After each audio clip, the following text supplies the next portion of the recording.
The chair now recognizes the gentleman from Indiana, Mr. Pence, for 5 minutes.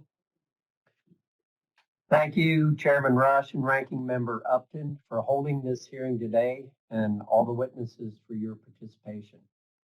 Representing the crossroads of America, I support innovation in the transportation industry.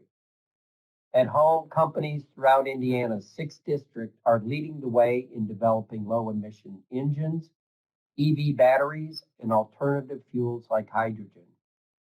But the future of our transportation industry should not be a one-size-fits-all decision made by Washington.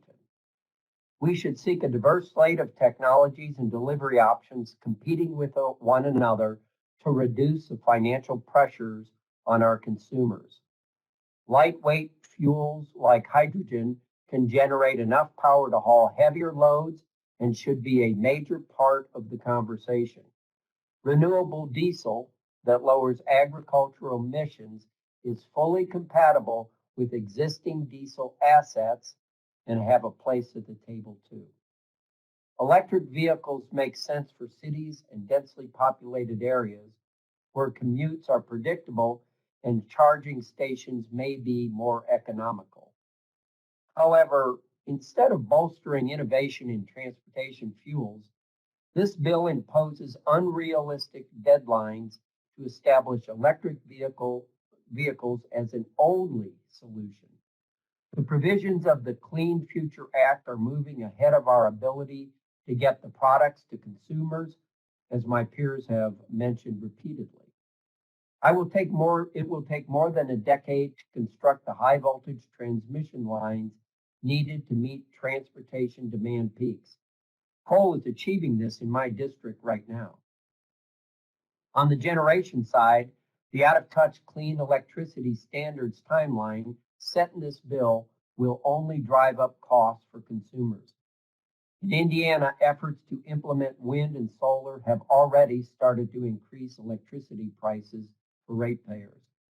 In a mere 2.5 years from today, the retail power sector will need to start overhauling assets to meet compliance. Meanwhile, it can take up to 5 years to fully implement carbon capture equipment that is still not ready for commercialization. I agree with my colleagues that EVs will play a critical role in our future transportation sector, and there are appropriate opportunities to incentivize manufacturing here in the U.S., which could bring back jobs lost to China and other countries. But the Clean Future Act severely limits hydrocarbons and plastic production necessary for car manufacturers without a realistic alternative by harming the very petroleum industry that has millions of jobs. This bill makes no meaningful regulatory reforms to protect the supply and economic case for mining minerals and rare earths here in the U.S. All the while, provisions of this bill will put all ratepayers, not just EV owners, on the hook to foot the bill for charging infrastructure, unfairly costing my rural areas early in the process. Mr. Sicardi, you mentioned in your testimony that there is a missed opportunity for the committee to create incentives for private investment. Particularly, you mentioned the fairness in electrical pricing. I too am concerned that this act may put your industry at a competitive disadvantage.